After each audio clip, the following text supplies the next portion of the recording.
할렐루야. 네. 안녕하세요. 안녕하세요. 좌우, 옆, 뒤로 서로 인사하겠습니다.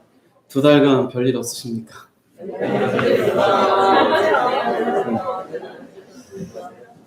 정말 오래간만이죠. 그리고 우리가 모여서 예배한다라는 게 참 귀한 걸 다시 한번 경험하게 된 시간인 것 같습니다. 또 갑작스럽게 확진자가 또 늘어서 또 이 시간이 어떻게 또 변경될지 모르지만 모여서 예배하는 시간은 귀하게 여기시고 시간 여러분이 주어진 하나님을 섬기는 그 마지막 때까지 최선을 다해 줄 수 있기를 바라겠습니다. 또 온라인을 통해서도 예배를 드리시는 모든 분들도 동일한 마음으로 참여해 주시면 고맙겠습니다. 그리고 방역 지침에 따라서 찬양 인도는 생략이 됐습니다. 그래서 여러분들 마스크 쓰고 하기에도 힘이 드시고 앞에서 또 찬양하고 또 이렇게 크게 하다 보면 비말이 전파되는 것으로 인해서 방역 준수 가운데 찬양을 오랫도록 하는 것은 좀 자제하도록 권고하고 있습니다. 그래서 우리가 11시부터 보통 30분 정도 찬양을 했었는데 그 부분은 좀 생략을 하고 간단하게 온라인으로 예배드렸을 때처럼 찬양을 하고 바로 말씀으로 들어가도록 하겠습니다. 하여간 너무나 기대가 되고 저도 막 가슴이 막 기쁩니다. 여러분들 얼굴을 뵙고 여러분 생각해 보세요. 여기 온라인 요거 카메라 보고 계속 설교한다는 게 굉장히 곤욕스러웠어요. 근데 어떤 분들은 익숙해졌다는데 익숙한 게 아니라 볼 데가 없습니다. 그래서 오늘 이렇게 여러분들을 이렇게 마스크는 쓰셨지만 얼굴을 대하고 예배 드리는 게 너무나 감사한 것 같습니다. 다시 한번 옆에 분들하고 인사하겠습니다. 오늘 오셨으니 은혜 받으시기 바랍니다. 찬송가 413장 믿음의 고백으로 찬양을 하겠습니다.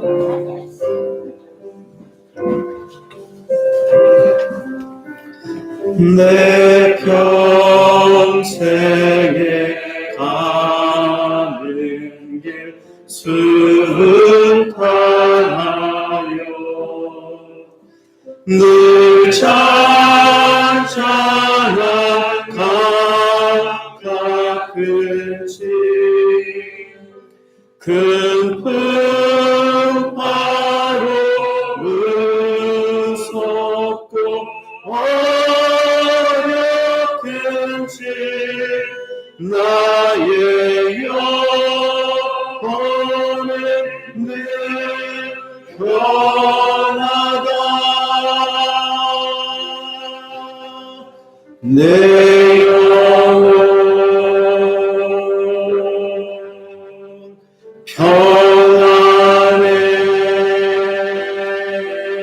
평안해. 내 영혼 평안해.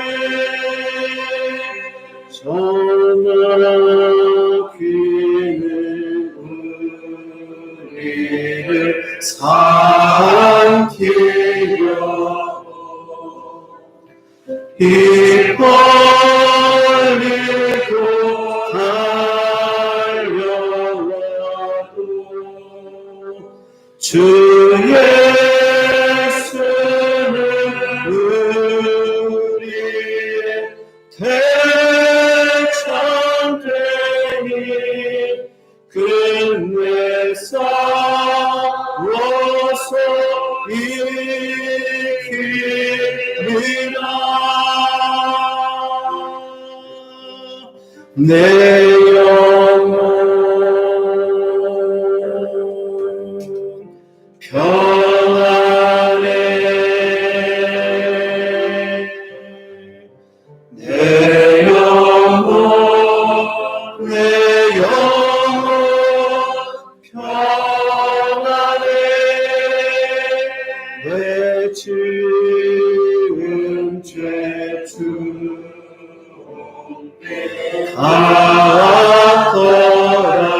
하더라도 주 예수께 가려면 그 십자가 비로소 다시 세상 힘든 곳 가로쳐하리라.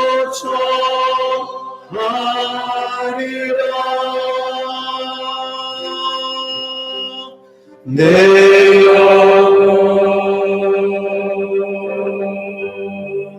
평안해.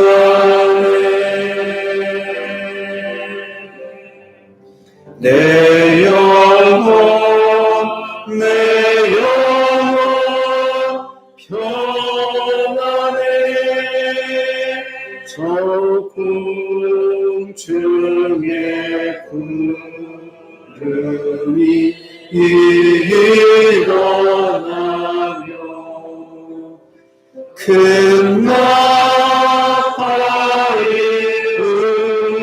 울릴 때에 주 오셔서 세상을 심판해도 나의 영혼을 거웠으니. 아멘. 내 영혼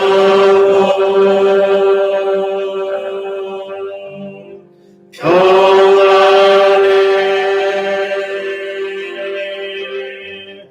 내 영혼 사절 다시 합니다. 적용 중에 적용 중에 구름이 일어나며 큰 나팔이 울릴 때에 주 오셔서 세상을 심판해도 나의 영혼을 거웠으리.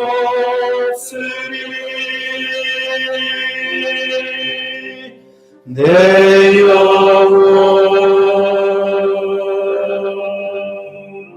평안해. 내 영혼 평안해.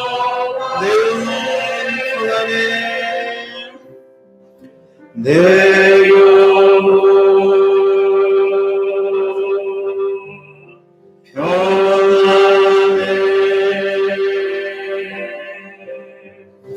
내 영혼 평안해.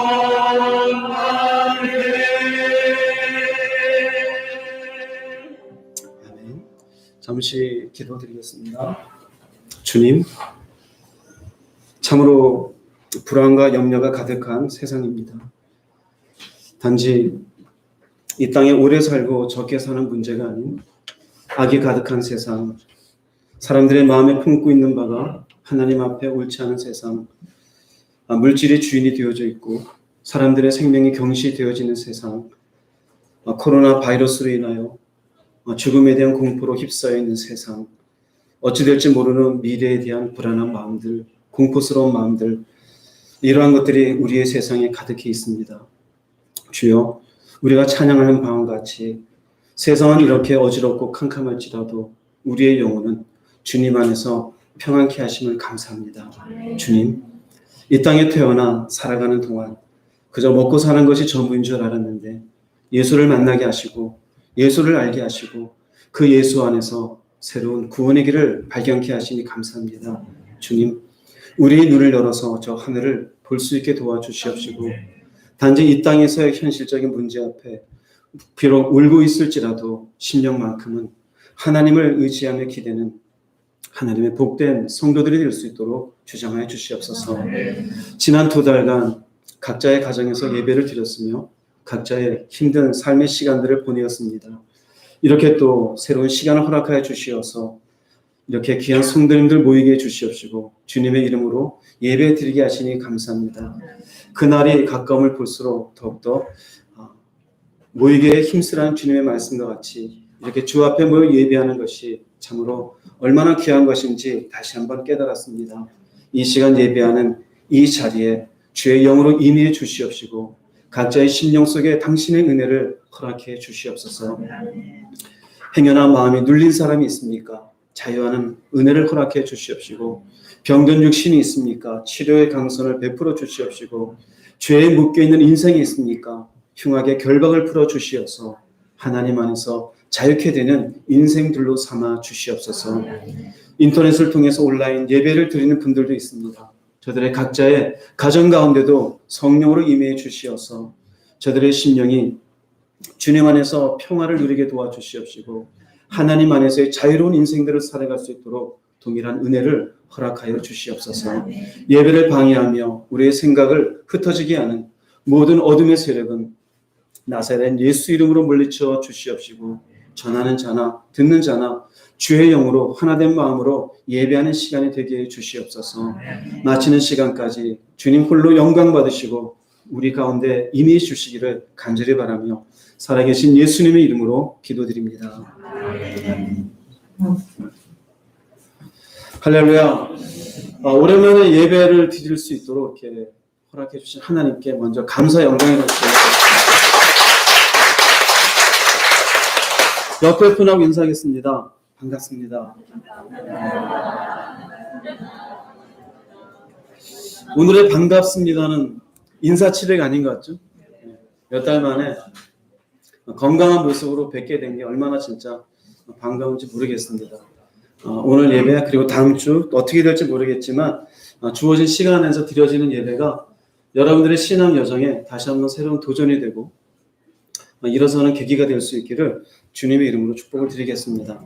말씀을 보겠습니다. 말씀 누가복음 11장 34절에서 36절 말씀을 드리겠습니다. 함께 합독하겠습니다. 내 몸의 등불은 눈이라 네 몸이 성하면 온몸이 밝을 것이요 네 몸도 어두우리라. 그러므로 내 속에 있는 빛이 어둡지 아니한가 보라. 내 온몸이 밝아 조금도 어두운 데가 없으며 등불의 빛이 너를 비추을 때와 같이 온전히 밝으리라 하십니다. 아멘. 정말 세상이 점점점 마지막으로 향해서 가고 있는 것이 느껴집니다. 이런 가운데 세상 가운데 우리가 바쁘게 살겠지만 영적인 우리의 삶이 하나님 앞에 어떠한 삶인지에 대해서 돌아보는 시간 정도는 가져야 될 것이라고 생각을 합니다. 주님께서 말씀하시기를 악하고 음란한 세대라고 말씀했습니다. 주님께서 육신 오셨던 그 세대를 향한 말씀이셨는데 지금 이 시대를 보면은 저는 어제 뉴스를 보고 깜짝 놀랐어요. 확진자가 생겼던 이태원 그곳에 무려 1,500명이 넘는 사람들이 그런 동성애의 어떤 성적 취향을 가진 사람들이 모여 있다라는 것. 그것도 깜짝 놀랐는데 아침에 딸을 통해서 얘기 들었습니다. 블랙 수면실인가요? 얘기는 들었는데 제가 너무 지저분한 얘기라 말씀을 드리지 않겠습니다. 블랙 수면실이라고 하는 곳이 있는데 나중에 한번 찾아보세요. 그런 곳에서 확진자가 생겨가지고 또 그것이 어떻게 파급이 될지 모르겠다는 그런 얘기도 들었습니다. 주님이 다시 이 땅에 오신다면은 이 땅은 똑같은 말씀을 하실 겁니다. 이 악하고 음란한 세상이 너무나 악하고 정말로 음란한 세상입니다. 우리의 사는 것도 중요하고 정치적인 문제도 중요하고 사회적으로 내가 어떤 역할을 하는 것도 중요합니다. 그러나 더욱더 중요한 것, 내 영혼은 하나님 앞에 어떻게 서야 될 것인가. 우리의 영적 상태를 돌아보고 내가 건강한 하나님 앞에 있는 사람인지 그렇지 않은 사람인지 돌아보는 것은 굉장히 우리들에게 중요한 일이라고 생각을 합니다. 그런 면에서 오늘 말씀은 우리를 점검하고 돌아볼 수 있는 중요한 말씀이 되어집니다. 여러분이 잠깐 읽었지만 반복되는 말씀 중에 하나는 빛이라는 것이에요. 빛이 과연 우리 가운데 있느냐 없느냐. 없는 사람이라면 그 사람은 어두운 사람이고 있는 사람이라면 밝은 사람이다. 편하게 말씀드리면 빛 가운데 있는 사람이라면 주님 앞에 설 수 있는 사람이겠고 어두운 사람이라면 주님 앞에 서기 힘든 사람이라고 볼 수 있겠죠. 근데 재미있는 것은 영적으로 내가 어둠 속에 있는지 아니면 빛 가운데 있는지 이걸 스스로 진단하고 그것을 고쳐낸다는 것은 쉬운 일이 아닙니다. 내 스스로가 어둠 속에 있구나 알긴 알겠지만 그것 또한 벗어나는 것도 쉬운 것이 아니고 내 스스로를 진단하는 것도 그렇게 쉬운 일이 아닙니다. 오늘 말씀은 여러분들의 그와 같은 부분에 조금이나마 이 말씀을 통해서 나는 과연 어둠 속에 있는 사람인지 빛 가운데 있는 사람인지 여러분들 스스로 진단할 수 있는 돌아볼 수 있는 시간을 가지고 어떻게 하면 빛 가운데 있는 인생이 될 것인지에 대해서 여러분들에게 도전의 시간을 가지고자 합니다. 이 말씀을 언뜻 읽으면은 결국 내 몸에 대한 부분입니다. 옛말에 이런 말이 있죠. 우리 몸이 1000냥이면 우리 눈은 몇 냥이다? 900냥이라 그러죠. 내 몸 중에 가장 중요한 부분이 눈입니다. 주님이 하신 말씀에 네 몸의 등불은 눈이라는 것은 내 몸이 어딘가를 움직이고 일을 해야 되는데 눈이 가려져 있으면 길조차도 찾기가 힘이 듭니다. 눈이 가려져 있으면 가족의 얼굴도 알아보기 힘이 들고 눈이 가려지게 되어지면은 내가 도대체 무슨 일을 할 수 있을까? 제한된 일밖에 할 수 없겠죠. 그래서 몸의 등불은 눈이라고 이야기합니다. 그래서 눈이 건강해야 몸도 움직일 수 있고 눈이 건강하지 못하면은 이 몸을 제대로 사용하지 못한다라는 것이 1차적인 의미입니다. 그러나 성경을 보면은 주님이 하신 말씀들은 대개는 중의적인 의미를 가지고 있습니다. 여기도 마찬가지 중의적인 의미라는 것은 언제든지 우리가 이해할 수 있는 일상생활 속에 있는 것들을 예로 드시지만 그러나 영적으로 어떤 생활을 해야 될지 이 말씀들을 통해서 우리들에게 의미를 담아서 말씀하신다라는 것을 말씀드리는 겁니다. 여기에서 몸이라는 것 그리고 눈이라는 것 빛이라는 게 있는데요.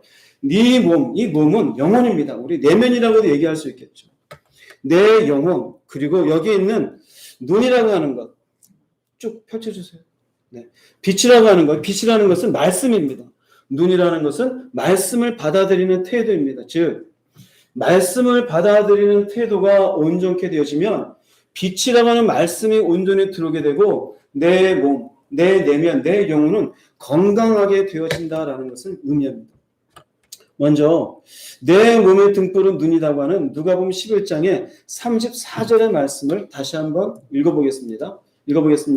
내 몸의 등불은 눈이라. 내 눈이 성하면 온몸이 밝을 것이요 만일 나쁘면 내 몸도 어두우리라. 내 몸의 등불은 눈이라 그러고 뭐라고 말하냐면은 눈이 성하면 온몸이 밝을 것이고 만일 나쁘면 네 몸도 어두우리라라고 얘기합니다. 여기에 눈이 성하면 온몸이 밝을 것이라는 의미는 말씀을 잘 받아들이면이라는 의미입니다. 말씀을 잘 받아들이면 온몸이 밝을 것이라는 몸은 내면이었고 우리 영혼이었고 이 부분을 의미한다 그랬죠. 온몸이 밝을 것이의 의미는 말씀이 우리 속에 들어와서 잘 받아들이면 죄성의 생각과 감정이 아닌 성경적 가치관과 인격을 갖추게 되는 것을 의미합니다. 항상 말씀을 보십시오. 말씀이 우리들에게 비추는 거의 대다수의 말씀은 이렇게 살라입니다. 이렇게 살아라. 이전에 너희 마음대로 살던 삶이 아니라 이렇게 사는 백성이 되고 이렇게 사는 자녀들이 되어라 그래. 이렇게 사는 것에는 내가 이전에 죄성에 의해서 만들어져 있는 잘못된 가치관들을 바꿀 것을 얘기해요. 그런 것들에 대한 갈등이 생기고 그런 것들이 내 마음속에 과연 내가 이걸 어떻게 고쳐낼까? 이것이 신앙의 여정이 되겠죠. 그런 것들을 잘 받아들여 고치게 되면 결국 성경적 가치관과 인격을 갖추게 됩니다. 그러나 네 몸이 네 눈이 성해서 온몸이 밝을 수 있으면 만일 나쁘면 무엇이 나쁘면입니까? 눈이 나쁘면 눈이 나쁘다는 의미는 말씀의 빛을 받아들이지 않으면입니다. 말씀의 빛을 받아들이지 않으면 자꾸 움직이네. 말씀의 빛을 받아들이지 않으므로 말씀이 들어가요 안 들어가요? 말씀이 안 들어가요. 그럼 어떻게 되느냐? 죄성의 생각과 감정이 아닌 네 몸도 어디래? 이거 바꿔주세요. 죄성에 물든 인격이 바뀌지 않고 세상적 가치에서 머물게 되어집니다. 즉 말씀은 들려지는데 여전히 세상적 방법을 가지고 살게 된다는 얘기가 되어져요. 그래서 네 몸의 등불은 눈인데 눈이 밝아야 내 몸을 쓸 수 있듯이 내 영혼이 온전케 되려면은 일단 내 눈, 성경을 받아들이는 태도가 올바르게 되어져야 내 속에 있는 가치와 인격이 바뀌게 되어지고 온전히 받아들이지 않게 되어지면 여전히 교회는 다니지만 세상 사람과 다를 바 없는 인생을 산다는 얘기예요. 그러면 이 말씀 전체의 말씀에 의하면은 두 가지를 우리가 뽑아낼 수가 있습니다. 그 하나는 뭐냐면요. 중요한 것은 어디에 문제가 있는 겁니까? 눈에 있는 것이. 눈에. 문제는 눈에 있는 것이. 빛이 모자른 게 아니에요. 내가 이 말씀을 어떻게 진리의 빛을 받아들이느냐, 진리의 빛을 받아들이는 태도에 있습니다. 그 다음 넘어가 주세요. 네. 문제는 눈에 있어요. 그런데 이 눈에 어떤 문제가 있느냐, 빛은 비추는데 의심을 해요. 이게 진짜일까? 가짜일까? 또 하나는 거절을 해요. 난 그렇게 못 살겠어. 어떻게 그렇게 살아? 나는 그렇게 못 살아. 우리 흔히 말하는 말씀대로 어떻게 살아? 목사님이나 살지. 우린 그냥 그렇게 사는 거야. 또 거절하는 거. 불만은 내가 이렇게 살아보니 손해가 있어. 어려움이 있어요. 아, 내가 괜히 예수 믿었나? 저 말씀대로 저렇게 내가 순종하면 이런 일이 생길 텐데, 에이, 난 그렇게 못해. 이게 불만이에요. 분명히 말씀은 우리에게 비추는데 내가 안 해요. 이게 뭐냐면 어디에 대한 태도인 겁니까? 말씀에 대한 태도인 것이. 분명히 말씀은 얘기하는데 자기 속에서 의심을 해요. 거절을 해요. 그렇게 사는 것에 대한 불만이 있을 때 말씀이 온전히 이 사람 속에 들어갈 수 있을까 없을까? 들어가지를 못하는 거예요. 디모데후서 4장 3절 4절 한번 읽어보겠습니다. 사람들이 바른 교훈을 듣지 않고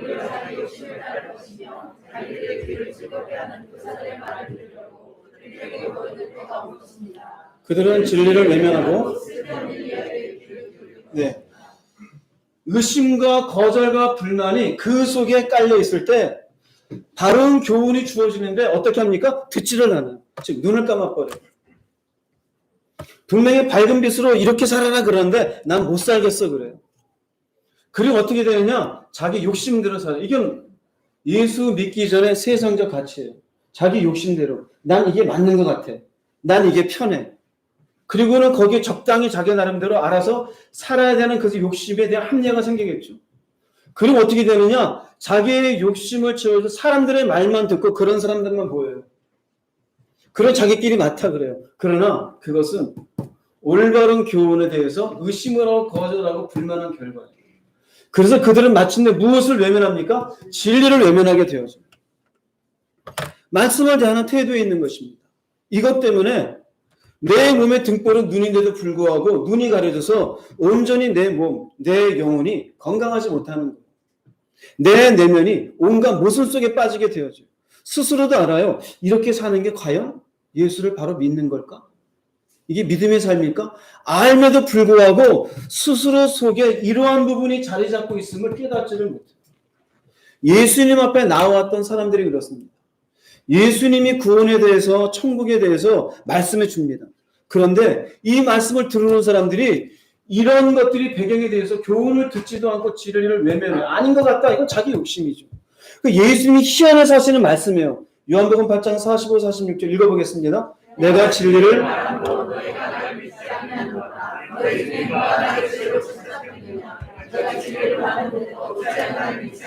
네, 내가 진리를 말한다. 진리를 말한다. 그럼 오늘 본문 누가복음 11장의 말씀에 하면 진리를 말하는 것은 무엇에 해당할까요? 빛에 해당하죠. 빛을 비추는 거예요. 그런데 너희가 나를 믿지 않는도다. 이건 어디가 고장이 난 겁니까? 눈이 고장이 난 거예요. 눈에. 즉 말씀을 받아들인 태도에 믿지를 않아요. 그러니까 예수님께서 너희가 나를 죄로 책잡기 내가 무슨 틀린 말 했냐 이거지. 예수님 틀린 말 하실 게 없죠. 예수님은 올바른 말씀하셨어요. 내가 진리를 말하는데도 즉 내가 너희들한테 빛을 비추고 있는데도 어찌하여 나를 믿지 아니하느냐. 즉 우리가 여기서 깨닫게 되는 것은 눈이 고장이 났다는 것은 자기 스스로 깨닫고 이런 것들을 없애지 아니하면 예수님이 진리를 비추어 주어도 그 사람이 고쳐질까 안 고쳐질까? 안 고쳐져. 안 고쳐져. 어떤 분들은 그래요. 나도 은혜를 많이 받았으면 좋겠어. 은혜가 모자란 게 아니래요. 스스로 그 말씀에 대한 거절감이 있는 거예요. 의심이 있는 거예요. 하다못해 아담은 누구에게 직접 선악과 동산 중앙에 있는 나무 열매를 따먹지 말라는 얘기를 누구한테 직접 들었어요? 그런데도 불구하고 스스로 어떻게 합니까? 그 말씀을 거절해버려요. 그러니까 우리가 여러분들 내가 은혜가 부족한 것 같아. 믿음이 부족한 것 같아. 진지하게 생각해봐. 여러분들이 하나님 앞에 진지하게 내면을 여러분 속에 뭐가 자리 잡고 있는 줄 알아? 요 세 가지예요. 그 말씀을 받아들이지 못한 의심이 있어요. 그렇게 살고 싶지 않아요. 불만이 있어요. 그래서 진리를 외면하고 듣지 않는 게 여러분 내면 속에 깔려 있을 것입니다. 문제는 어디에 있느냐? 눈에 문제가 있는 거예요. 예수님도 진리를 말하는데 안 받아들이는 사람들한테 예수님이 어떻게 할 수가 없어요. 그들은 그들의 결과로 내버려 두는 거예요. 그런데 이렇게 믿지 아니하고 교훈을 받지 않고 진리를 외면하고 의심하며 거절하면 이것이 사실은 자기의 올바른 생각으로 그런 것 같은데 나중에 고린도서에 보면은요 이것이 영적 싸움의 결과이라는 것을 나타내고 있습니다. 고린도후서 4장 4절 읽어보겠습니다. 이 세상의 신이 사탄이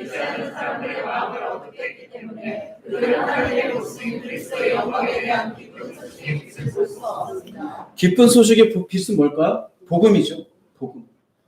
쉽게 말하면 구원의 이야기, 천국 가는 이야기, 우리가 궁금한 거 아닙니까?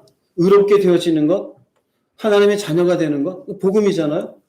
그 예수 믿고 구원받자이잖아요. 쉽게 말하면 빛을 비추어요.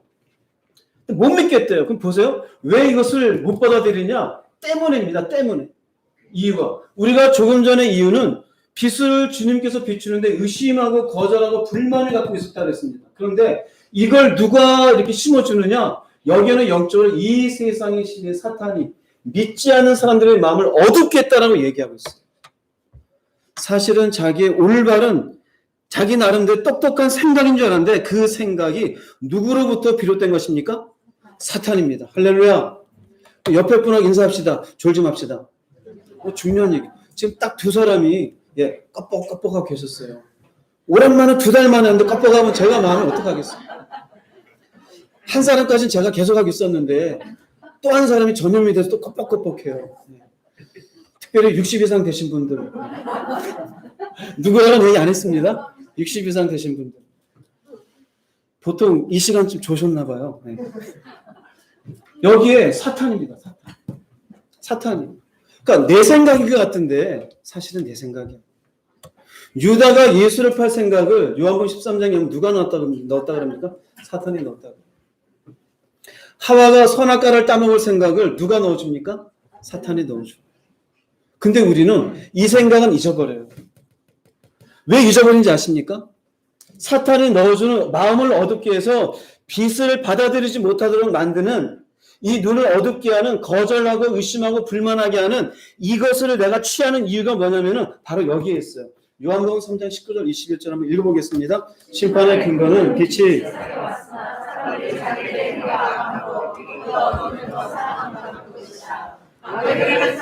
누구나 자기 행위가 드러날까봐 빛을 미워하여 그러나 진리대로 사는 사람은 네, 굉장히 오랜만에 하니까 안 봤죠. 핵심입니다. 빛보다 어둠을 더 사랑해서 그래요. 이전에 살던 방식, 자기에게 익숙한 이것들에 대해서 사단은 이게 맞아라는 생각 속에 그럼 그렇지 그게 맞지. 사람이 어떻게 그렇게 살아? 거짓말 안 하는 사람이 어디 있어? 용서? 저런 인간은 어떻게 용서해? 그래, 용서라는 건 예수님이 하고 특별한 사람이 하는 거지. 이에 대해서 무슨 말인지? 그걸 더 사랑하는 마음으로 인해 가지고 사탄이 넣어주는 그 마음을 자기가 굳게 잡는 거예요. 거절할 마음이 그래서 생기게 되고 의심이 생기게 되어지고 불만의 마음이 생기게 되어지고 우리가 조금 전에 읽었던 디모데후서에 의하면은 그래서 빛이 비추어져도 바른 교훈을 듣지를 않아요. 내가 맞다라고 돼. 왜 맞다 그러냐? 내 속에 들어온 것 속에 어둠을 더 사랑하는 게 있기 때문에. 어둠을 더 사랑한다는 의미는 그렇게 사는 방식이 어떻다는 겁니까? 편해요. 그게 편해요. 참 여러분 편하다라는 게 우리 신앙을 굉장히 많이 갉아먹어요. 여러분 올바른 신앙생활 하려면은요 저는 제가 얘기했는데 손해보고 살아야 돼요. 불편하게 살아야 돼요. 근데 이전에 우리가 살던 방식은 편한 것이 인생의 어떤 나름대로의 방식이 되어져 있어요. 과연 그게 옳을까요? 아니요, 그렇지는 않아요. 우리가 이전에 살던 방식을 거슬러 간다는 건 불편함을 각오하고 살아야 되는 거예요.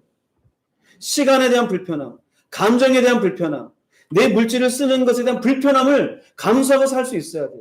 그런데 사단은 무엇을 주느냐? 왜 그걸 감수해? 그냥 그대로 해. 그게 뭘까요? 더 익숙한 방식이니까 이 부분을 붙잡았을 때 사단이 넣어준 것으로 해서 마음이 어두워져요. 눈이 어둡게 되어져서 빛이 비추어지는 말씀을 거절하게 되어져요. 그래서 어떻게 되느냐? 마침내 악을 행하는 사람은 빛으로 나오질 않아요. 그 말씀 가운데 나오지 않는다는 의미는 말씀으로 살아가질 않아요. 그러나 진리대로 사는 사람은, 이 빛을 사랑한 사람들은 이것이 하나님 앞에 빛으로 나온다는 의미는 말씀 가운데 사는 게 오히려 자유로운 거예요. 기쁜 거예요. 여러분, 말씀대로 사는 게 힘이 듭니까? 말씀 가운데 사는 게 막 어렵습니까? 여러분은 이 진리를 깨달았으면 좋겠어요. 말씀 가운데 사는 건 여러분 나중에 깨달을 날이 올 거예요. 자유가 있어요. 용서해서 마음이 막 아플 것 같은데 굉장히 기분이 좋아요. 내 물질을 써서 누군가를 도와주면 아까울 것 같은데 막상 쓰고 나면 돈으로 따질 수 없는 그 마음에 하나님의 기쁨이 있어요. 즉, 내가 진리대로 사는 사람은 더욱더 내가 어느 안에 있는지를 나타내기 위해서 빛으로 나온다는 거예요. 그럼 여기에서 빛으로 사는 사람과 어둠 가운데 사는 사람이 구분될 수 있어요? 없어요? 구분돼요. 결국 내가 이전에 어둠을 살아간 것에 의해서 영적 싸움에 의해 이것이 우리가 눈이 어두워져 있는 이유가 되는 거예요. 심판은 뭐냐? 심판은 결국 내가 이것을 더 사랑했기 때문에 심판이 되어져. 내가 선택한 거예요. 그 결과는 누가 받는 겁니까? 내가 받는 것이. 세상에서는 사기를 친 사람이 법의 어떤 심판을 받아요. 영적으로는 사기를 친 사람이 아니라 사기꾼에게 넘어간 손해본 사람들이 심판을 받아요. 왜요? 성경은 이미 얘기하고 있어요. 네가 그걸 통해 이익을 더 얻으려고 그랬잖아. 세상의 법에는 은행에서 주는 이율보다 더 많은 돈을 얻기 위해서 사기꾼의 말에 넘어가 돈을 투자한 사람에 대해서 그걸 잘못했다고 얘기 안 하잖아요. 그런데 성경은 그건 욕심이다 이렇게 얘기해요. 네 욕심에 의해서 네가 살고 싶은 인생을 살고 싶어서 진리의 빛을 받아들이지 않는 것이다.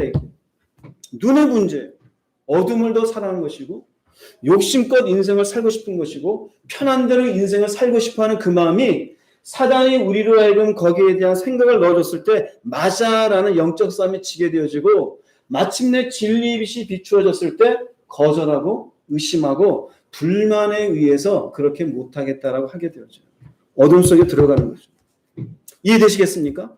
그 다음에 두 번째로 볼 수 있는 것은 비추는 빛에는 차별이 없습니다. 비추는 빛에는. 누구한테는 더 많이 비추고 누구한테는 적게 비추고 그렇지 않아요. 비추는 빛은 차별이 없다라는 것은 기회는 공평합니다. 누군가는 저렇게 하나님 큰 은혜를 베푸셨는데 나한테는 은혜를 아니요. 그렇지가 않아요. 하나님은 동일한 은혜를 베푸셔요. 누가복음 1장 78, 79절 한번 읽어보겠습니다. 돈눈해가 위로부터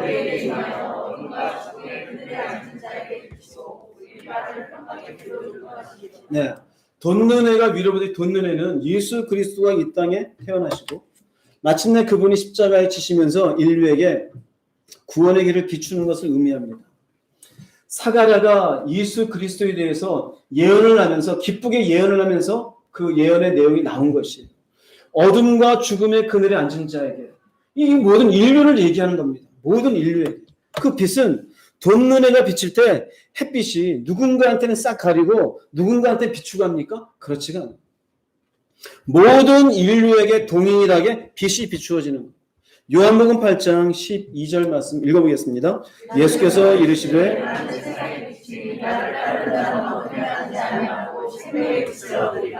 요한복음 12장 46절입니다. 나는 빛으로 예수님은 유대인의 빛으로 오신 게 아니에요. 예수님은 세상의 빛으로 오셨어요. 이 세상은 온 인류입니다. 여기도 얘기하십니다. 나는 세상에 왔는데 빛으로 왔다 그럽니다. 그리고는 말씀하시기를 나를 따르는 자는 보세요. 나를 따르는 자는 오긴 왔지만 나를 뭐하는 자는 믿는 자는 그럼 따른다 믿는다는 의미는 빛으로 오신 그분의 말씀을 어떻게 해야 됩니까? 믿든지 그 말씀대로 따라야 돼요. 눈에 문제가 생기면 따라요? 못 따라요? 못 따라요. 말씀을 거절하고 자기의 생각을 의심하고 앉았으면 대단히 똑똑한 사람인 것 같지만 가장 어리석은 사람.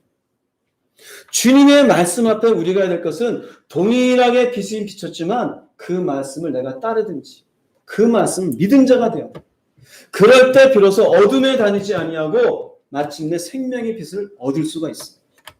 그 빛은 동일하게 비추어 모든 사람들에게 공평하게 하나님이 어떠한 분이신지, 예수님이 어떠한 분이신지, 구원이 무엇인지, 사람이 의롭게 되어지는 것이 무엇인지, 심판이 무엇인지 동일하게 이야기가 되어져요. 그러나 본인이 그것을 거절하는 거죠.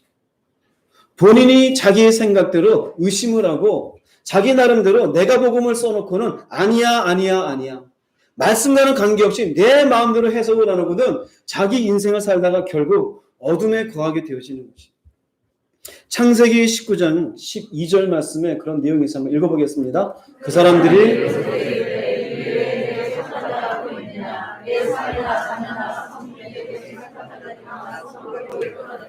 소돔과 고모라 심판할 때입니다. 선사가 와서 롯에게 말합니다. 너 말고도 너에게 속한 자가 있느냐? 다 이끌어내라. 이건 뭘까요? 다 기회를 주어요. 다. 살릴 수 있는 사람 뭐 다 살려라. 하나는 마음이에요. 사위이든 딸이든 다 데리고 나와라. 근데 보십시오. 공평하게 기회를 준 사람들 아내가 있고 딸이 있고 사위가 있어요. 근데 아내는 소돔과 고모라를 나오다 어떻게 되죠? 예, 결국 소금 기둥이 돼요. 왜 소금 기둥이 됩니까? 뒤를 돌아보지 말라라고 하는 주님의 말씀을 그 말씀을 지키질 않아요. 그런다고 설마 소금이 돼? 이게 뭘까요? 이게 하나님 말씀이다. 의심이에요. 열심히 롯 옆에 있었고 하나님도 알고 있지만 이 사람의 눈은 어두워져 있었던 사람. 두 딸을 볼까요? 두 딸은 살았어요. 나중에 무슨 일이 생긴지 아십니까? 아버지하고 동침을 하고 모압과 암몬이라고 하는 자손들을 낳게 되었죠. 아버지하고 동침을 해요. 그런데도 양심에 찔림이 있어요, 없어요? 찔림이 없어요. 왜 그럴까요? 소돔과 고모라 속에 물들어 있던 딸들이에요. 겉으로는 하나님을 이야기하지만 내면은 그 소돔과 고모라의 문화에 다 찌들어 있던 자녀들이에요. 그러다가 결국은 그들 스스로 죄의 민족들을 만들어내고 말아요. 나중에 이스라엘 민족들이 가장 괴롭힘 당했던 족속들이 누구냐? 바로 모압과 암몬이에요. 또 사위들이 있어요. 사위들에게도 이끌어내라 그래 말라 그래? 이끌어내라 그래요. 기회를 줘야 안 줘요? 줘요. 근데 사위들이 하나님의 이성을 심판하려 할 때 어떻게 여깁니까?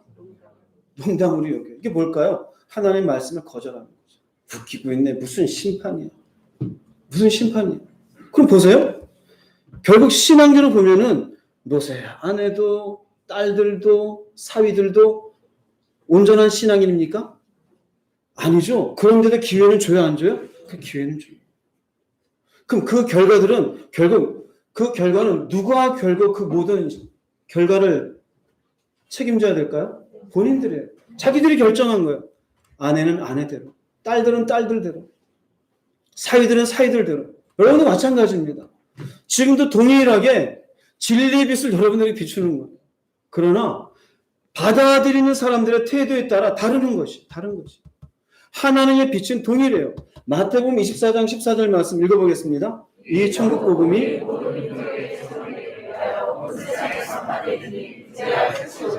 이건 뭘 의미할까요? 차별이 없어요. 이 세상의 심판은 종말은 어느 한 지역에 국한된 종말이 아니에요. 온 인류, 온 세상에 종말이 되어져요. 근데 그때 기회에 적응받지 못한 사람들이 있다. 얼마나 억울하겠어요. 그 억울한 거 없애겠다는 얘기예요. 모든 민족에게 복음이 전파되고 나면 내가 그때 심판하겠다. 그 의미는 뭘까요? 동등하게 빛을 비추고 나서 본인들이 받아들이지 못한 것에 대해서는 어떻게 하겠다? 그건 심판하겠다는 거예요. 이해되시겠습니까? 여러분, 이 말씀에 의해서 지금 모든 민족에게 지금 전파됐을까 안 됐을까? 다 됐어요. 원 의미로는요, 민족이 트라이브가 아니에요. 여기서는 나라입니다. 나라. 모든 나라에게 전파가 되어지고 나면 올 네이션즈예요. 그 모든 나라들에 지금 예수의 복음이 안 들어간 나라는 거의 없습니다. 다 들어갔어요. 그럼 지금 주님 오실 때가 됐어요? 안 됐어요? 다 됐어요. 온 땅에 빛은 비추어졌어요. 그런데 그 주님의 말씀을 능멸하고 모멸하고 거절하고 의심하고 결국 그것으로 인해서 눈이 고장나 어두움 속에 있는 그 인생들 결국 하나님의 심판을 자초하고 있는 것이죠. 그래서 내 몸의 등불은 눈이라는 말씀의 중요한 부분. 중요한 건 빛은 공평하게 비춘다. 그런데 무엇이 문제다? 눈이 문제입니다. 그래서 주님이 이러한 말씀을 하십니다. 내 속에 있는 빛이 어둡지 아니한가 보라. 누가복음 11장 35절 읽어보겠습니다. 그러므로 내 속에 있는 빛이 어둡지 아니한가 보라. 어두우면 안 되잖아요. 그죠? 내 속에 있는 빛이 어둡지 아니한가 보라. 이 말씀의 의미는 네가 하나님의 말씀을 어떻게 거절하고 있으며 네가 어떻게 그 말씀을 의심하고 있으며 그 말씀 때문에 불만하고 있는지 네가 살펴보고 네가 이것으로 인해서 드러나는 모습들이 있으면 빛을 채우라는 얘기가 되겠죠. 그래서 여기에 내 속에 있는 빛이 어둡지 아니한가 보라 스스로 진단하라는 얘기죠. 처음에 제가 얘기한 것처럼 진단하는 게 쉬울까요? 어려울까요? 이게 쉬운 게 아니에요. 그런데 말씀을 전체를 쭉 보면은 이것도 어려운 게 아니에요. 여러분들 눈에 잘 보이지 않았을 뿐이에요. 자신의 내면을 점검하는 법을 여러분들에게 몇 가지 알려드릴게요. 말씀 일부를 안 썼어요. 나중에 필요하면 제가 다 알려드릴게요. 일단 중요한 내용만 썼습니다. 내 속에는 빛이 어두워져요. 즉, 내 속에 말씀에 의한 성경적 가치와 인격이 되어 있지 못하면, 즉, 그 빛이 내 속에 온전히 자리 잡지 못하면 나타나는 내용들이 있습니다. 첫째는 뭐냐면 죄성에 예민해져요. 죄성에 예민하다는 것은 인간 자체가 죄 가운데 태어나서 죄 가운데 살다가 죄인이 심판받아요. 그 죄성의 가장 큰 특징은 교만함입니다. 그 교만함을 치우기 위해서 드러나는 것이 바로 이기적인 모습이에요. 내 속에는 빛이 어두워지면 인간은 가장 먼저 나타나는 게 이기적인 감정과 생각에 몰두해요. 내 속에 빛이 가득하면 어디에 초점을 맞추냐면요. 이 빛이 있으면 하나님께 초점을 맞춰요. 빛이 어두워지면 어디에 초점을 맞춰요? 나한테 초점을 맞춰요. 그래서 점검하시는 내용 여러분 주변도 알 수 있어요. 자기의 감정에 충실한 사람, 자기의 생각에 집중하는 사람, 이 사람은 어두운 사람, 빛이 없는 사람. 내 속에 빛이 있는 사람은 하나님의 뜻이 무엇인지, 하나님의 기뻐하심이 무엇인지, 이렇게 하는 것이 하나님께 의롭게 되는 것인지 살펴봐요. 나는 둘째예요. 그런데 빛이 어두워지면 내가 첫 번째가 되어져요. 그래서 이기적인 감정들. 어떤 감정이냐? 이렇게 하면 손해보는데. 네가 그딴 식으로 나한테 말을 해? 쉽게 감정이 드러나요. 기분 나빠하고. 왜? 나한테 집중하는 거예요. 나한테. 여러분 혹시 주변에 이런 사람이 있으면 불쌍히 여기세요. 그 사람은 빛이 어두운 사람이에요. 무엇을 핑계대더라도 그 사람 빛이 어두운 사람이에요. 두 번째로는 언어가 날카로워져요. 언어가 날카로워지는 것은 똑같은 말이라도 언중유골이라 하잖아요. 뼈가 있어요. 근데 뼈 정도가 아니라 칼이 있어요. 그냥 하는 말인데 잘났어. 그 듣는 사람 기분 좋아요? 안 좋아요? 안 좋아요. 너 뭐라 그랬어? 아니 잘나셨다고요. 내가 뭐 틀린 말 했나? 그럼 듣는 사람은 좋아요? 안 좋아요? 근데 속에 깔려있는 건 악한 거예요. 그게. 그래서 은혜의 빛이 가득한 사람은 언어가 부드러워요. 제가 잘못했죠. 뭐 알겠습니다. 그런데 빛이 들어가 있지 않은 어두운 사람은 언어가 날카로워요. 뭔가 예쁘게 얘기하는 것 같은데 안 좋아. 그래서 여러분 스스로 점검할 수 있어요. 여러분의 경건이 떨어지잖아요. 그러면 언어가 날카로워져요. 은혜가 많이 있을 때에는 남편이나 아내 뭔가 하는 거에 불편함이 있어도 그래 괜찮아. 은혜 떨어지면 어떻게 돼요? 금방 싸붙여요. 물 한 잔만 줘. 진짜 나를 완전히 내가 네 식모냐? 속으로 그러죠. 떠주면서 많이 안 줘요. 다음엔 당신이 떠먹어. 뭡니까? 벌써 말이 어떻게 돼요? 언어가 날카로워져. 그 남편이 말해요. 말 좀 부드럽게 하면 안 돼? 대답 안 했어요. 왜 그럴까요? 빛이 벌써 어두워져 있어요. 이에 대해서 무슨 말인지 날카로워져요. 그래서 스스로도 내가 지금 아내한테, 자녀들한테, 동료들한테 하는 언어가 날카로운지 날카롭지 않은지 살펴보세요. 반드시 빛 가운데 있는 사람은 언어가 부드러워. 세 번째는 말씀에 둔감해지기 시작해요. 말씀이 들려지지 않아. 마치 물속에 있는 것처럼 졸졸졸졸 꾸르륵 꾸르륵 꾸르륵. 지금도 내 눈에 내 몸의 등불은 눈이다. 빛과 눈에 대해서 얘기하는데 두루룩 두루룩 뭔 말이지? 벌써 놓친 분도 있어. 이게 뭔 소리지? 하나님의 말씀을 읽으려고 그래도 뭔가 둔감해. 죄? 나랑 관계없는 것 같고 관계 있는 것 같기도 하고 빛이 뭐지? 말씀했는데도 그거 어쩌라는 거지? 둔감해지기 시작해. 내 속에 빛이 있을 때는 말씀에 예민해져. 그래서 말씀이 싹 뭔가 내 안에 탁탁 자리 잡는 게 느껴지는데 빛이 어두워지면 아까 우리가 봤잖아요. 자기의 귀에 가려운 것만 들어오고 자기에게 뭔가 거슬린 것들은 안 들어오기 시작해요. 왜 그러느냐? 벌써 여기에서부터 시작이 되는 거예요. 네 번째는요. 기도의 자리가 힘겨워지고 가벼워 보입니다. 제가 두 가지를 얘기했습니다. 하나는 기도 그 자리 꼭 해야 돼요. 무거워 보여요. 그래서 뭔가 하려고 하다가 마음이 막 부담돼. 또 하나는 거기에 얹혀서 기도 안 해도 하나님 알아하시는데 에이 기도하지 말자. 이해되세요? 스스로 합리화시켜요. 기도의 자리가 굉장히 힘겹고 가벼워져요. 이게 빛이 어두운 사람. 내 속에 빛이 밝은 사람은 기도의 자리가 힘겹지 않아요. 그것이 가벼워 보이지 않아요. 그 기도를 해야 내가 산다라는 마음이 생겨요. 할렐루야. 이해되세요? 그게 네 번째입니다. 다섯 번째는 드디어 뭔가 나오기 시작합니다. 죄 짓기에 용감. 그리고 죄에 대해서 합리화를 하기 시작해요.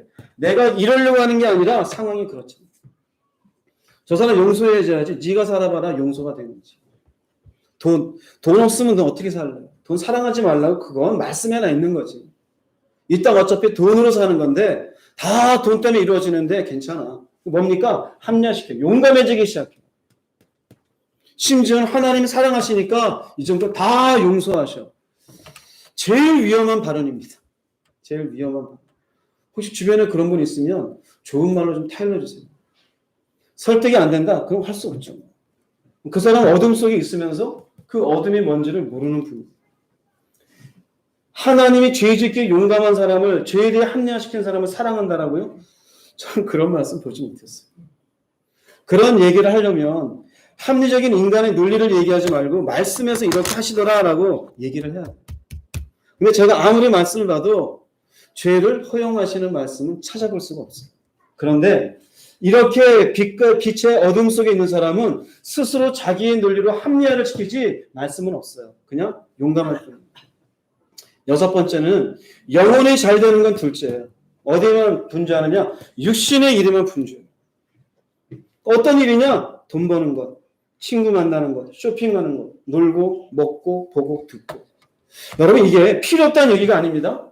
필요한 얘기입니다. 그런데 일단 중요한 건 내 영혼이 하나님 앞에 잘 되고 남은 시간에 나도 돈을 좀 벌기 위해 열심히 일을 하고 친구도 만나고 나도 뭐 필요한 거 쇼핑하고 예수 믿는 사람도 놀고 먹고 필요하죠. 그런데 이런 부분들이 주가 되어지는 사람들의 주가. 자신의 영혼이 어떤 상태인지에 대해서는 살피지를 않아요. 그리고 얘기하죠. 먹고 사느라 바빴다고. 그럼 그게 말씀보다 진리보다 우선입니까? 자신의 영혼보다 우선입니까? 우선이 될 수가 없어요. 근데 우선이 되어져 있어요. 최소한 6가지 살펴보세요. 최소한 6가지를. 이 6가지를 여러분의 내면을 점검하시기 바랍니다. 내 안에는 빛이 어두워져 있는지, 내 안에 빛이 있는지. 핑계가 많다고요? 여러분들 문제가 있는 거예요. 말씀, 기도, 안 해도 오늘쯤은 뭐 지나가도 괜찮겠지. 서서히 무너지는. 먹고 사느라 바쁘고 이래서 저래서 과연 그럴까요? 가만히 따져보세요. 우리가 돈 버는 일을 위해서는 잠자는 시간을 줄여서라도 돈 벌기 위해서 애쓰잖아요. 근데 기도하고 말씀을 보는 시간은 잠자는 시간은 절대 양보 안 하잖아. 절대 양보 안 해. 11시 가든 얼른 자야죠. 언제 말씀 봐. 내일 봐야지. 근데 11시라도 1,000만 원 벌 일이 있으면 나가요? 안 나가요? 나가요? 안 나가요? 왜 세 사람만 얘기하세요? 나가요? 안 나가요? 나가요. 그게 뭘까요? 우선순위가 잘못되어 있어요. 근데 빛이 있는 사람은 우선순위가 제대로 되어져 있어요. 무슨 일이 있어도 내 영혼의 잘됨을 먼저 우선시. 여러분 살피시기 바랍니다. 조금 전에 말씀드린 것처럼 영적으로 내 스스로 어떤 상태인지 진단한다는 게 쉬운 게 아니에요. 또 그런 부분들을 자기 스스로 깨닫고 일어서는 것도 쉬운 게 아니에요. 저도 성경 말씀을 보면서 오랫동안 목표를 하면서 제 나름대로 말씀에 의해서 정리하는 거예요. 이런 부분들이 최소한 내 속에 빛이 있는 사람과 없는 사람의 차이점이 되어져요. 여러분 살펴보세요. 입만 산 기독교인이 되지 마십시오. 논리가 신앙이 아니에요. 여기는 모든 거 보십시오. 논리가 아니에요. 삶이에요. 삶이에요. 전부 다. 삶 속에서 증명이 되는 것이지 입으로 예수 믿고 입으로 말씀 얘기하고 아니요. 그렇지가 않아요. 여러분이 어떤 빛 가운데 있는지 아니면 어둠 속에 있는지를 한번 볼 수 있기를 바랍니다. 왜 이게 중요하느냐? 어둠 속에 있으면 자기가 어둠 속에 있는 걸 깨닫는 게 어렵다니까요. 소돔과 고모라 성에 있었던 그 사위들, 그들이 거절한 대가가 얼마나 무서운 건지 그들은 그 순간 모른다니까요. 모세의 아내가 그 순간 뒤를 돌아보는 그게 얼마나 무서운 결과를 초래하는지 몰라요. 굉장히 무서운 거예요. 잠언서 4장 18절 19절 한번 읽어보겠습니다. 의인의 길은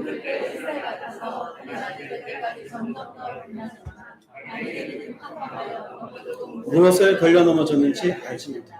네, 알지 못해요. 무서운. 여러분들이 잘 깨달았으면 좋겠어요. 또 말씀 끝나고 여러분들이 또 나름대로 얘기하겠죠. 오늘 목사님 얘기 들어봤어? 좀 이거 이렇지 않아? 사람이 그렇지 않아 뭐라 그 말씀 틀린 것 같아. 열심히 수고하고 애써보세요. 그게 여러분한테 무슨 효과가 있고 도움이 되는지. 정신을 차려서 불편한 곳을 오시기 바랍니다. 좀 손해보는 인생을 좀 살아볼 수 있기를 바랍니다. 악인의 길은 캄캄해요. 어둠 속에 있어요. 여기 의인은 왜 빛이 날까요? 예, 온전한 눈을 가지고 말씀을 보고 있으니까.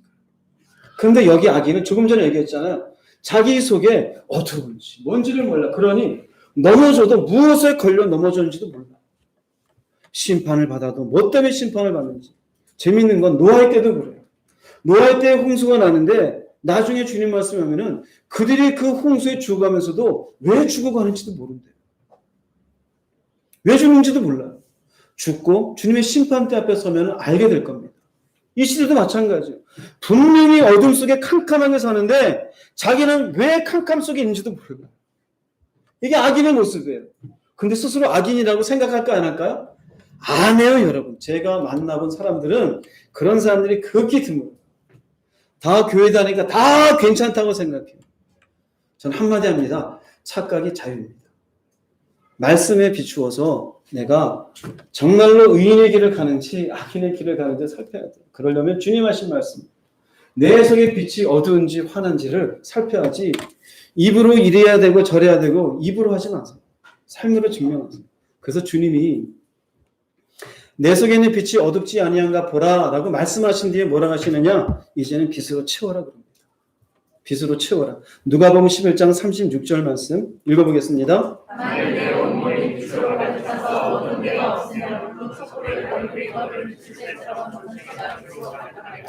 여기 이 말씀은 두 가지입니다. 네 온몸이 빛으로 가득 차서 말씀의 빛으로 어두운 것을 채우라는 얘기예요. 말씀의 빛으로. 여러분들의 어두운 것을. 또 하나는 이것이 채우게 되지만 촛불이 우리의 주변을 쭉 밝히고 나를 밝히는 것처럼 내 안에 이렇게 빛이 채워지면은 주변을 비추는 사람이 될 것을 얘기하는 거죠. 무슨 얘기인지 이해가 되십니까? 네. 먼저 말씀의 빛으로 어두운 것을 채우라는 의미는 내가 하나님의 말씀으로 내 속에 채우기 위해서 수고하는 무엇인가가 필요하다는 얘기예요. 조금 전에 말씀드렸던 문제는 빛이 아니라 어디에 있는 겁니까? 눈에 있는 거죠. 여러분의 눈은 내가 결정해야 돼요. 내가 결정해야 돼요. 말씀에 대해서 거절하는 마음이 많습니까? 제발 조심하세요. 의심하고 있습니까? 자기의 똑똑한 머리를 하지 마세요. 그거 사탄이 주는 거예요. 그 여러분의 그 의심하고 여러분의 논리를 증명할 수 있는 말씀을 찾으면은 아멘 하세요. 그런데 그게 아니라 내 스스로 논리를 세운 거면 그게 여러분의 눈을 고장나게 만드는 거예요.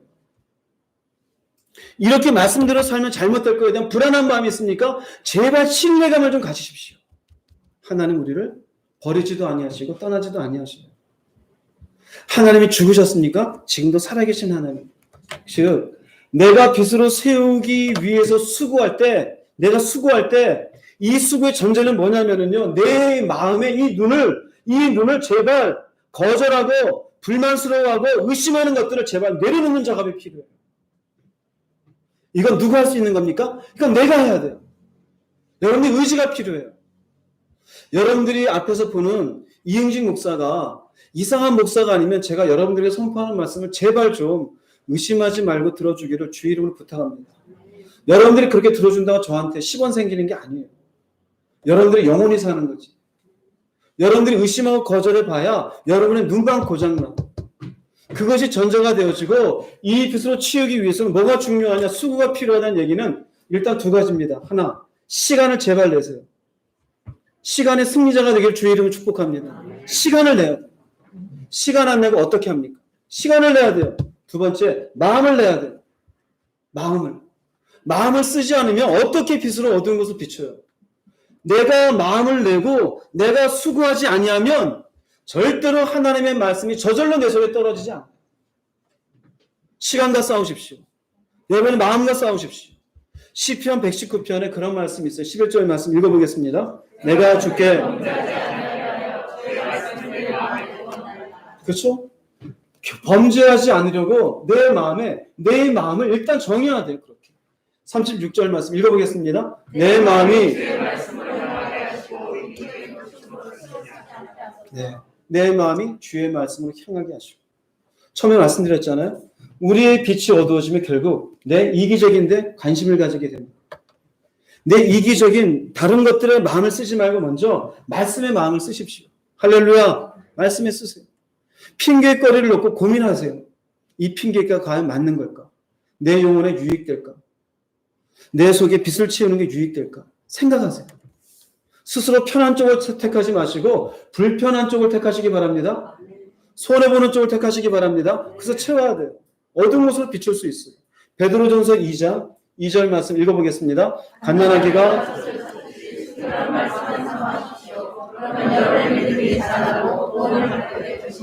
베드로후서 3장 18절입니다. 오직 우리 주 구주 예수 그리스도의 은혜와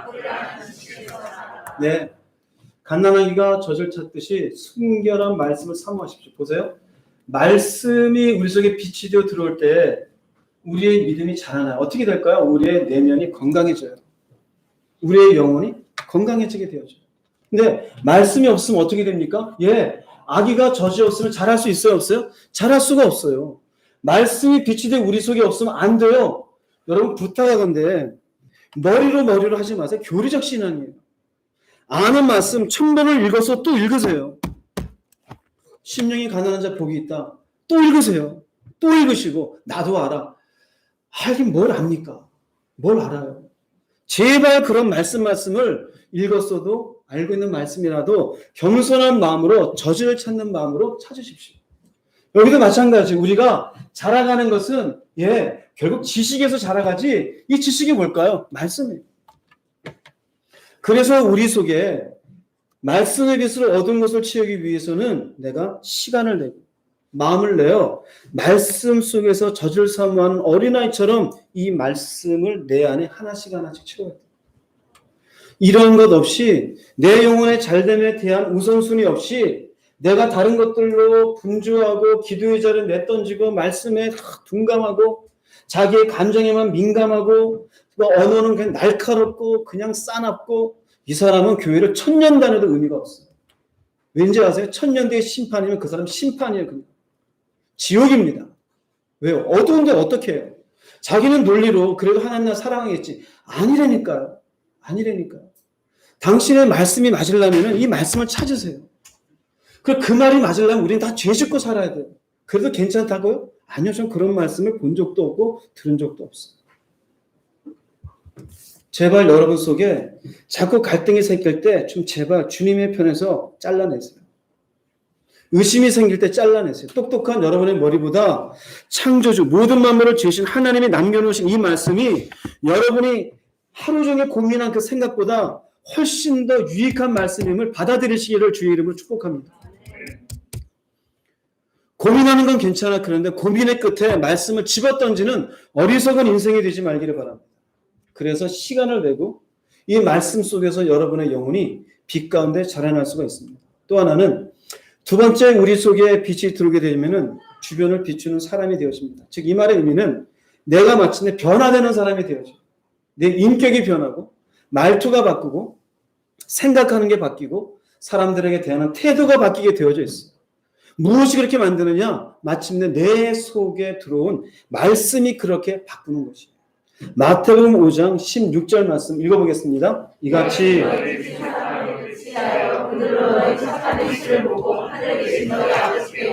네, 그들로 너희 착한 행실을 어떻게 하고? 보고해요. 이 착한 행실은 뭐냐면요, 빛이 그 사람 속에 들어와서 이 사람의 인격이 바뀐 거예요. 이전에 소리를 뻑뻑 지르고 싸놨던 사람이 어느 순간 말이 부드러워지고 괜찮아 그래도 괜찮아 이래도 괜찮아, 이게 도대체 무슨 사람이야. 그리고 이 사람이 뭐라 그래? 야, 예수 믿으려면 저 사람처럼 믿어야 돼. 이게 뭐가 될까요? 예, 영광이 되는 거예요. 근데 우리 이제는 어떻게 삽니까? 뭐라 그러면 내가 진짜 참다 네가 날 뭘로 하냐, 일로 와봐. 싸납고 소리 지르고 나는 원래 타고나 이렇게 타고났어. 누구 잘못 건드렸어, 너 일로 와. 호랑이 코털을 건드렸지. 잘못된 거예요. 그게 바른 게 아니에요. 그래서 내 속에 빛이 들어야 가능해. 따져 들어가면은 나는 왜 영광이 안 되고 주변 사람들에게 바른 인격을 보여주지 못하느냐? 빛이, 내 속에 있는 빛이 어두워요, 밝아요? 그 사람은? 어두운 사람. 그 사람은 왜 어두운 사람이 됐을까요? 눈이 잘못된 사람이. 왜 눈이 잘못됐을까요? 하나님의 말씀을 있는 그대로 받아들이지 못한 사람. 그럼 그 사람에게는 빛이 덜 비추었을까요? 그렇지 않아요. 동일하게 비추었어요. 동일하게 비추었는데 누가 거절한 겁니까? 자기가 거절한 것이. 그래서 결국 착한 행실이 주변 사람들에게 비추어지지 못해요. 그래서 영광이 되지 않아요. 그러나 내 눈이 온전하게 되어서 내 속에 말씀이 들어와 내 인격과 가치가 바뀌고 나면은 내가 하나님께 영광을 돌리는 인생이 되어져요. 에베소서 5장 8절 말씀 읽어보겠습니다. 이해되시겠죠? 우린 전에는 어두움이었어요. 이제는 빛이 돼요. 왜 빛이 될 수 있었느냐? 내 안에 주의 말씀이 가득히 들어와서. 예수 믿기 전에 내가 가졌던 세상적 가치에 의한 인격, 성품, 우리가 흔히 얘기하자면 상처, 어릴 때 아버지에게 맞았던 것, 가정생활에서 힘들게 가난하게 살았던 것, 아니면 심지어 어떤 남녀 간에 실연을 당했던 것, 배신을 당했던 것, 이런 여러 가지에 의한 상처난 감정들, 어떤 생각들, 근데 그런 것들이 말씀이 빛이 되어 들어오면서 바뀌는 거예요. 치유가 되는 거예요. 변화가 되는 거예요. 그러면서 마침내 내 속에 빛이 가득하며 빛의 자녀처럼 살아갈 수 있게 되어져요. 그럼 이 사람은 당연한 겁니다. 어떻게 살 수 있느냐? 예, 눈이 고장나지 않는다. 하나님의 말씀에 대해서 그대로 겸손하게 받아들이고 그 말씀에 의해서 내 내면을 치우는 수고를 아끼지 아니하고 그 내면을 치운 말씀에 의해서 나의 거칠고 잘못된 죄성에 관한 인격들을 하나씩 바꾸어내고 상처에 매달리지 아니하고 주의 십자가를 바라보며 살아가는 이 순간순간이 마침내 빛의 자녀처럼 살아가게 되어집니다. 여러분이 이렇게 되어질 수 있기를 바랍니다. 세상은 점점점 끝으로 가고 있습니다. 누가 하나님 앞에 서는 자가 되느냐? 오늘 말씀도 보면은 내 속에 빛이 가득하여 빛의 자녀처럼 사는 사람. 근데 내 속에 빛이 없어서 어둡게 사는 사람이 구원받을 수 있을까 없을까요? 상식적으로? 잠깐 꺼주시기 바랍니다.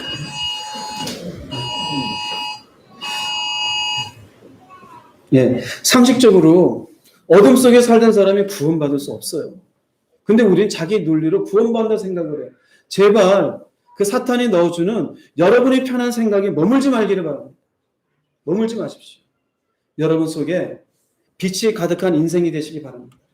결론을 내리겠습니다. 누가복음 11장 34절 읽어보겠습니다. 내 눈은 몸의 등불이다. 만약 내 눈이 성하면 내 온몸이 빛으로 가득 채울 것이다. 그러나 빛으로 가득 찬 하나님의 사람이 되십시오.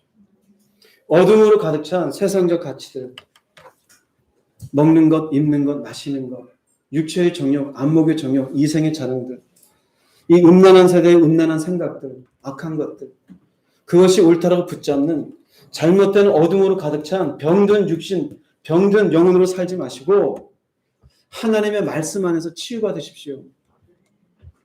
경제도 중요하고 사회 문제도 중요하고 정치 문제도 중요합니다. 그런데 영혼 문제가 제일 중요합니다. 여러분의 영혼은 누가 여러분의 영혼을 책임지겠습니까? 누가 책임지겠어요? 정치는 대통령한테 손가락질할 수 있어요. 사회 문제는 시스템 만든 사람한테 뭐라고 할 수 있어요. 경제 문제는 내가 어떻게든 노력해서 살 수 있어요. 영혼 문제는 누구한테 손가락질할 거예요. 모든 책임은 내가 지게 되어져 있습니다. 여러분의 영혼 살펴보십시오. 오늘 진단하는 내용도 여러분들이 알려드렸어요. 나는 어둠 속에 있는 사람입니다. 나는 빛 가운데 있는 사람입니다. 여러분이 어둠 속에 있는 것으로 진단이 되어지면 아직도 기회가 있습니다. 망하는 인생이 되지 마시고 여러분들의 인생 남아있는 시간 빛 가운데 살아가셔서 이렇게 주님의 말씀처럼 내 속에 빛이 가득 차면 이래서 손해볼 게 뭐가 있을까요? 제발 이 빛으로 가득 차 주변에도 그 빛의 영향력을 마음껏 펼치는 은혜의 인생들이 되기를 주 이름으로 축복합니다. 기도하시겠습니다. 말씀을 생각하시면서 여러분 자신의 내면을 오늘 돌아보고 나는 어떠한 사람이 되어야 되고 어떠한 것들을 결정해야 될지를 생각하시면서 주님 앞에 주님 한번 부르시고 통성으로 기도하겠습니다. 주여! 할렐루야. 주님 하나님 감사합니다. 하나님 오늘도 우리를 부르시기 인도하시어서 주님 앞에 이렇게 모여 예배할 수 있게 하시며 감사합니다. 하나님이여 내 속에 있는 빛이 어둡지 아니한가 보란 말씀이 우리 속에 온전한 진리의 말씀을 와닿을 수 있도록 붙잡아 주시옵소서. 교회를 다니고 주의 말씀을 들으며 내 나름대로 하나님과 주의 이름을 부를지라도 내 속에 빛 가운데 있지 아니하면 결국은 내 안에 어둠이 가득함을 깨닫게 해주시옵소서. 주의 말씀을 듣되 주의 말씀을 가벼이 듣지 않게 도와주시옵시고 주의 말씀을 의심하거나 주의 말씀을 거절하거나 주의 말씀 안에 사는 것을 불안해하고 있는 우리의 심령 속에 있는 모든 욕심이 떠나게 도와주시옵소서. 나사렛 예수 이름으로 명하노니 주의 말씀과 듣지 못하고 하나님 앞에 우리의 마음을 어둡게 만드는 너 흉악한 원수 마귀 소롭더라. 너는 묶음을 놓고 떠나갈지어다. 모든 의심은 떠나갈지어다. 거절하는 마음은 떠나갈지어다. 불만 있는 마음도 떠나갈지어다. 모든 마음속에 근심도 떠나갈지어다. 성령의 저들의 마음을 주영하여 주시옵시고 임하여 주시옵소서. 우리 속에 있는 빛이 어둡지 아니한지 주님의 자신을 돌아보게 도와주시옵소서. 이기적인 마음으로 자기의 교만함을 위해서 사는 인생을 하는지 하나님의 시험 내가 주에 대해서 민감하지 않고 둔감해졌지 않은지 하나님의 말씀에 대해서 점점 시간을 놓치고 있지 않은지 주 앞에 기도하는 시간을 아까워하고 있지 않은지 하나님이 내가 죄를 지으면서도 교회의 죄에 대해서 합리화시키고 있지 않은지 하나님의 돌아보게 해주시옵소서. 내가 쓰는 언어가 상대방을 상처내며 날카롭게 사용되는 언어가 아닌지 주님이여 주님이 우리 자신을 돌아보게 해주시옵소서. 내 영혼의 잘들보다 육신의 일들을 분주하여 먹고 마시고 노는 것과 쇼핑하는 것과 내가 이 땅에서 돈 버는 것과 내가 이 땅에서 누리는 것들은 마음을 쏟기고 있는 것이 아닌지 하나님의 살펴보게 도와주시어서 내 영혼의 잘들을 우선시할 수 있게 도와주시옵시고 내 속에 주의 빛이 가득할 수 있게 도와주시옵소서. 하나님이여 우리들의 눈에 그쳐줄 수 있기를 원합니다. 주여 여호와여 저들이 주의 말씀을 거절하지 않게 도와주시옵시고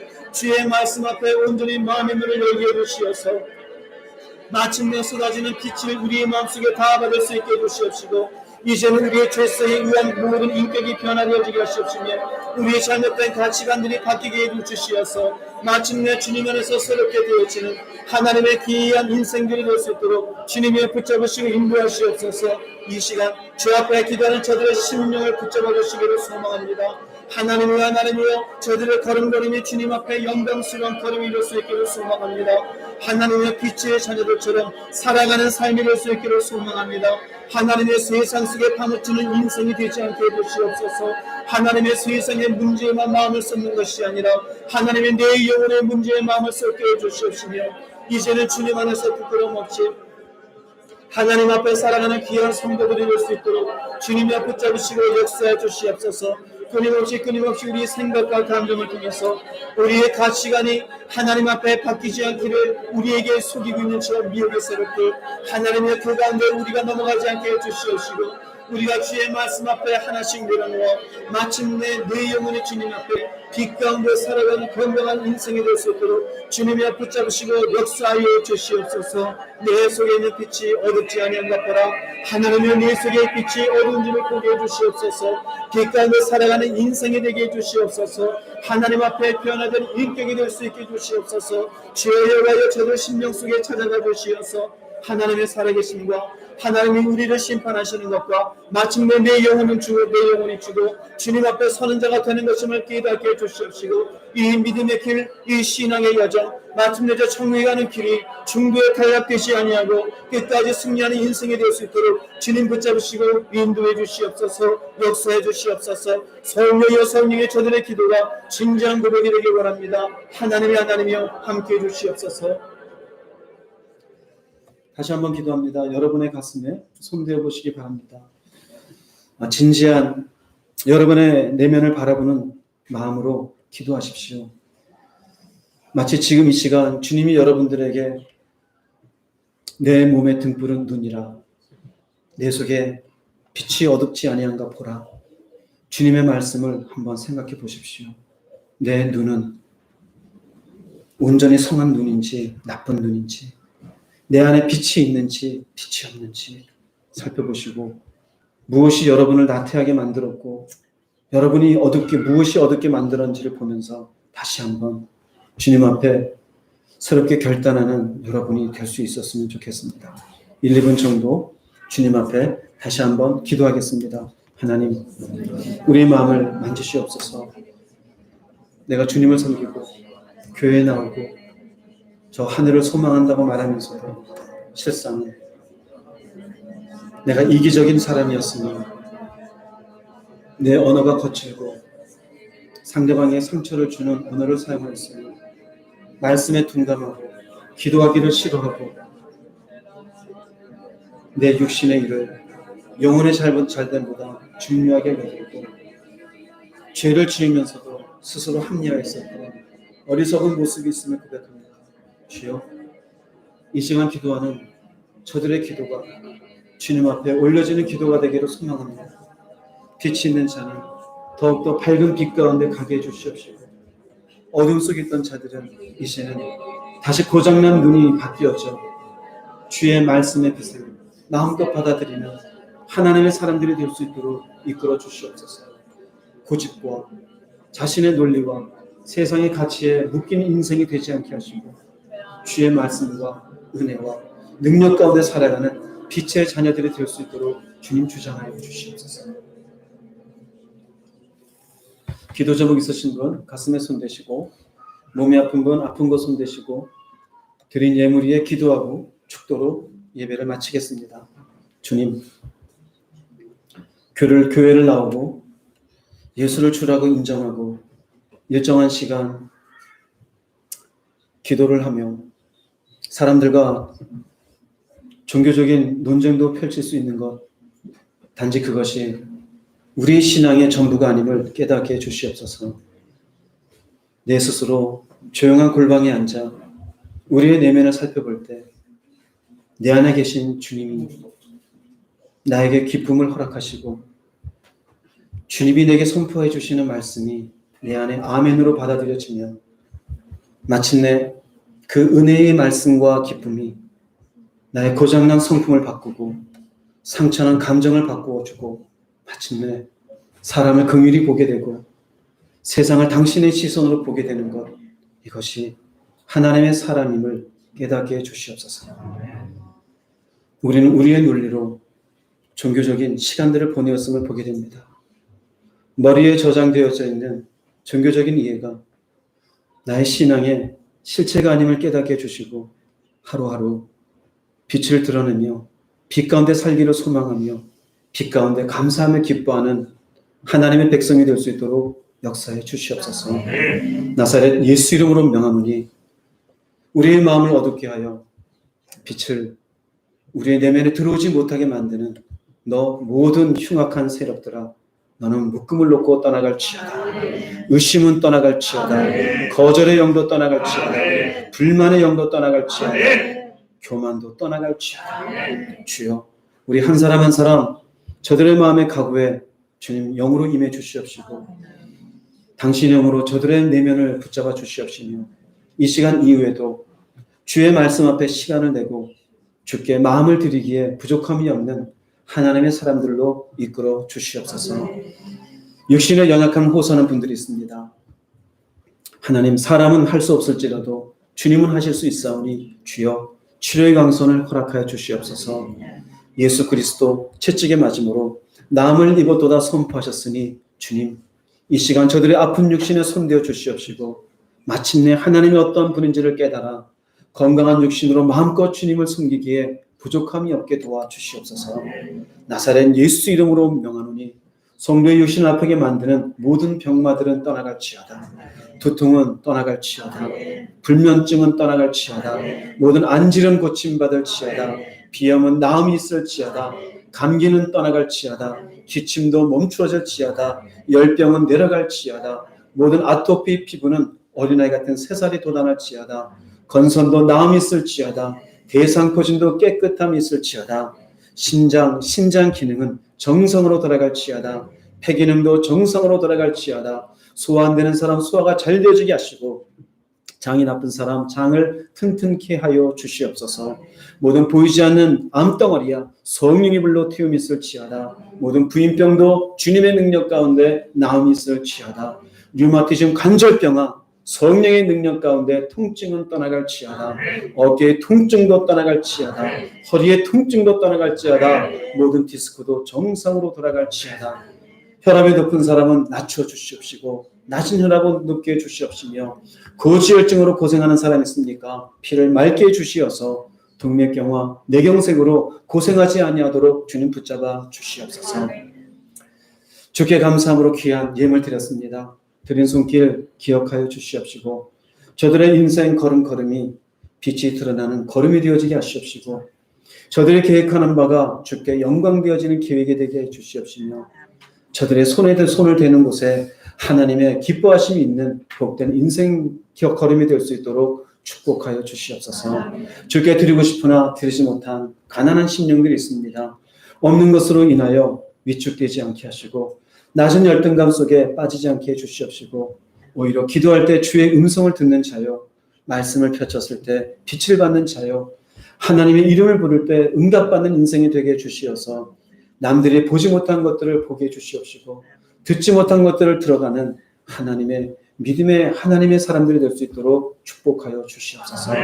이 예물 쓰여짐을 통하여 주님의 몸된 교회가 든든히 세워져 가게 하시고 하나님이 기뻐하시는 곳에 귀하게 쓰임받는 예물로 삼아 주시옵소서. 이제는 우리 주 예수 그리스도의 은혜와 하나님 아버지의 넓고 크신 사랑하심과 보혜사 성령님의 내주교통 충만 축복하심의 은총이 이 시간 예배드린 모든 성도들의 심령 위에 사랑하는 가정 위에 하시는 사업장, 다니는 직장, 또 학업 위에 이 나라 민족 위에 주님의 음성 교회 위에 영원토록 함께 하시기를 간절히 축원하옵나이다.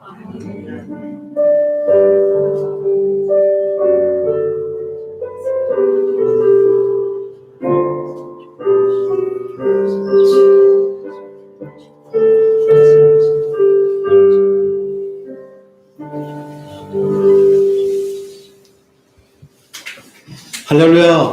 예배를 받으신 하나님께 감사와 영광을 드리겠습니다. 광고 말씀이 있습니다. 오늘 새롭게 우리 가족 등록카드를 내주신 분이 있습니다. 김정희 권사님, 우리 김영선 권사님의 언니가 되시죠. 다들 아실 겁니다. 많이 오셨고 우리 야외 가시면 또 참석해 주셨는데 이제 마음을 정하셨다고 하십니다. 그래서 저렇게 마음 정하시고 본교에 등록해 주신 김정희 권사님 잠시 일어나시면 환영의 박수 드리겠습니다.